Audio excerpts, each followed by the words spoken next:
ओ सागर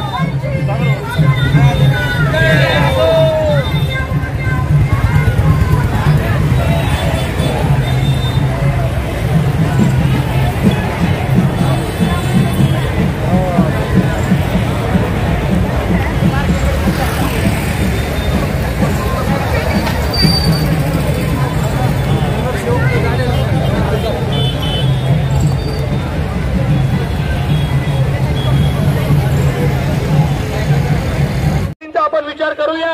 वसंतजी साळवे आज आपल्या बरोबर आहेत, आपल्या सर्व विंगचे पदाधिकारी आपल्या बरोबर आहेत, महाराष्ट्र प्रदेशचे पदाधिकारी आपल्या बरोबर आहेत, पुणे शहराचे पदाधिकारी आपल्या बरोबर आहेत, सर्व कार्यकर्ते आपल्या सर्वांचे मी आभार मानतो। आम्हाला आता फॉर्म भरायला जायचंय, सर्वांनी संयम ठेवा आणि सर्वांनी मिळून 19 दिवसामध्ये आपण जोमाने काम करूया आणि वंचित बहुजन आघाडी आणि बाळासाहेब आंबेडकर